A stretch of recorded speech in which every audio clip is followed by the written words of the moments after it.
monsieur Spinoza. Comment allez-vous? Bien, et vous, Odette? Ça va. Vous allez faire vos courses? Bah ouais.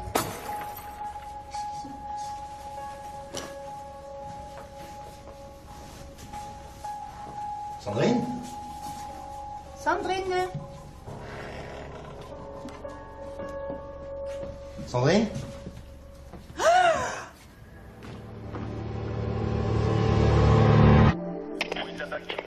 Sommes à proximité, nous nous rendons sur place.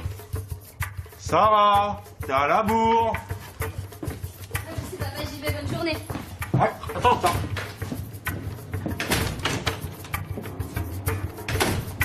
Tu rentres à quelle heure ce soir? Tu sais bien, ce soir, je dors chez Héloïse.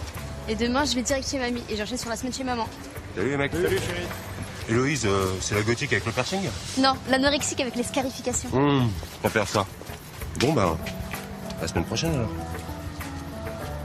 Salut ma chérie. Salut papa.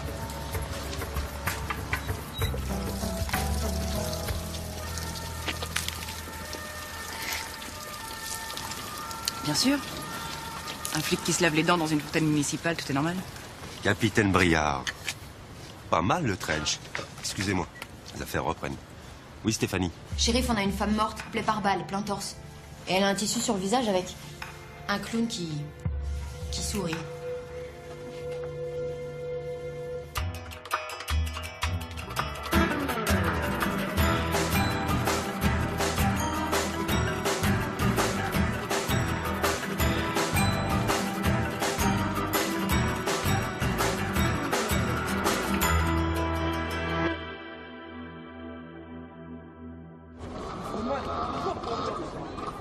Bonjour capitaine. On a le couloir avec monsieur Spinoza. On allait faire nos courses et tout d'un coup, on a entendu les grands bruits. Brigadier Giraud. Shérif, capitaine, la victime s'appelle Sandrine Schwartz, 28 ans. Elle habitait dans l'immeuble depuis 8 mois. Elle vivait seule, cumulait plusieurs emplois. Des ménages pour des boîtes ou chez des particuliers. Apparemment, elle s'est débattue. L'assassin a pu passer par la fenêtre. Ce sont des voisins qui ont découvert le corps. Madame Odette Huyghe et monsieur Roger Spinoza. Merci. Bonjour capitaine. Une balle dans le thorax, tué sur le coup. Vu la forme de la plaie, je pencherai pour du 7,65. Pas de trace d'agression.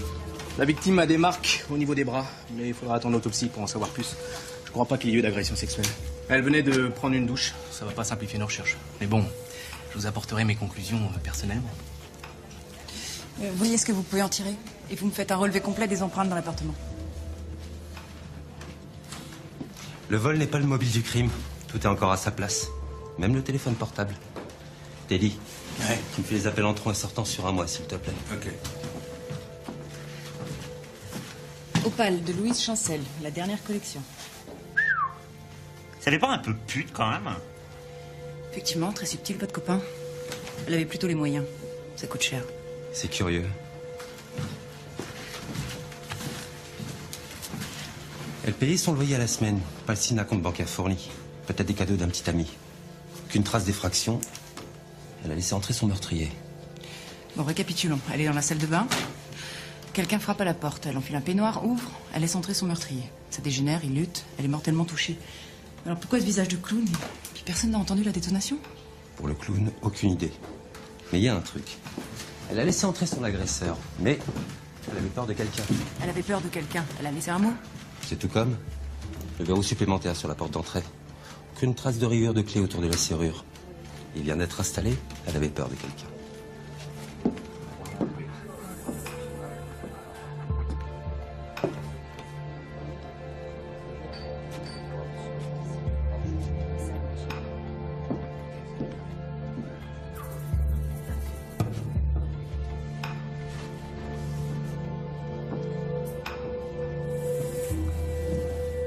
Elle avait un enfant?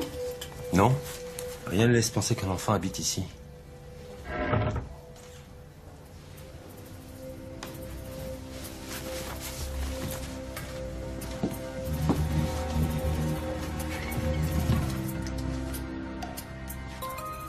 Ne bougez pas, j'ai suivi une formation spéciale.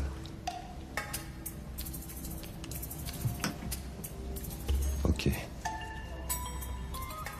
Regarde. sais pourquoi j'ai un pistolet? Parce que je suis de la police. Donne-moi ton arme.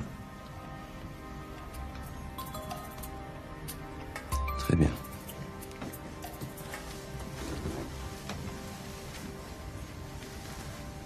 Pourquoi tu veux garder ton arme? Si je devais deviner, je dirais que tu as peur. Que tu es terrifié même, c'est ça?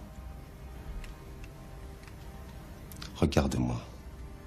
Regarde-moi bien. J'ai l'air méchant. Eh bien, je suis encore plus méchant que j'en ai l'air. Tout le monde a peur de moi. Et moi, je dis qu'à partir de maintenant, tu es sous ma protection. Et je ne laisserai personne te faire du mal. Tu n'as plus besoin de ton pistolet.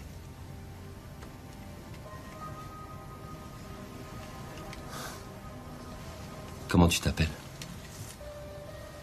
Comment tu t'appelles, mon grand? Théo Golfier. Moi, c'est Kader. Kader Chérif.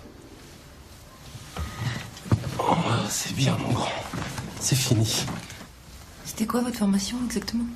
Kojak, saison 1, épisode 1.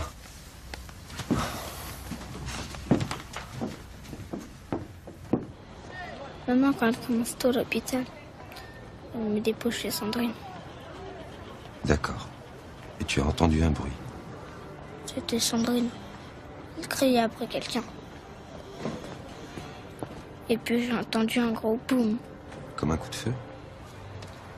Et t'as entendu la voix de la personne avec qui Sandrine se disputait?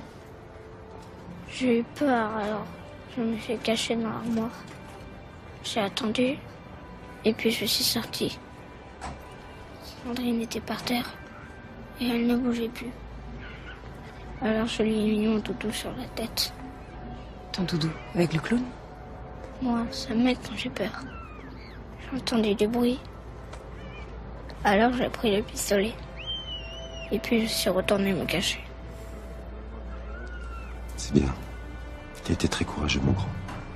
On a appelé ta maman. Elle est en route pour venir te chercher.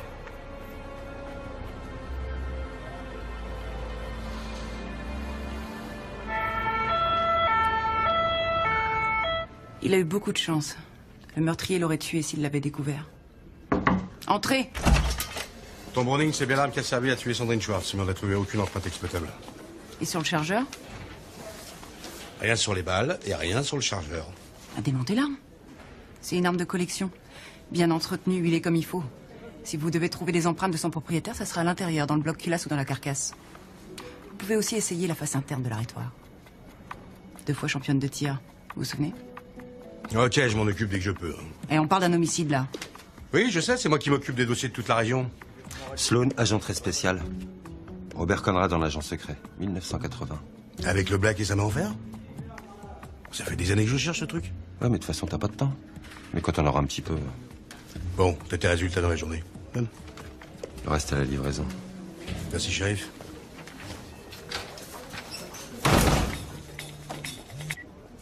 Oui. Comment t'as pu autoriser Sarah à aller chez Héloïse? Je lui avais interdit. Ça va, c'est juste des révisions. Des révisions? Elle t'a dit que le grand frère d'Héloïse organise une soirée? Il est en terminale, le grand frère en question. Et je te rappelle que notre fille est en 3e. Elle a que 14 ans. Bon, je te rappelle.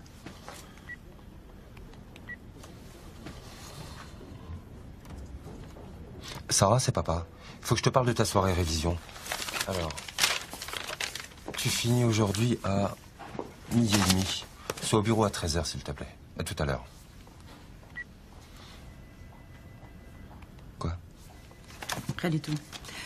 Alors, Sandrine Schwartz a un compte chez BLC.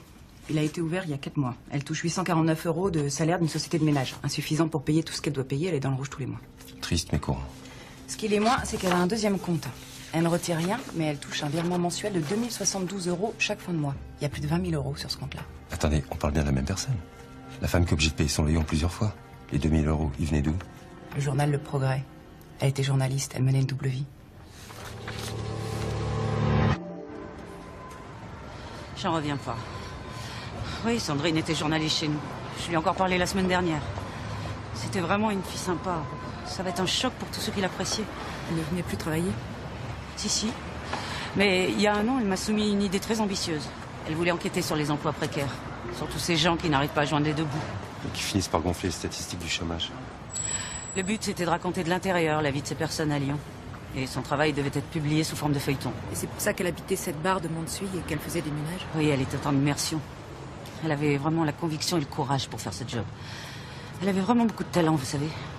Elle était en empathie avec les autres, et ça, c'est plutôt rare de nos jours. Le profil idéal pour une enquête sur la précarité.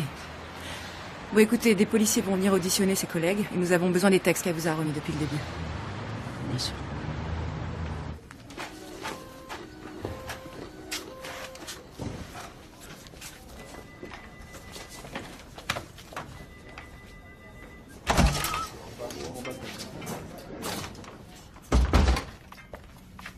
Vous allez vraiment faire ça à chaque fois?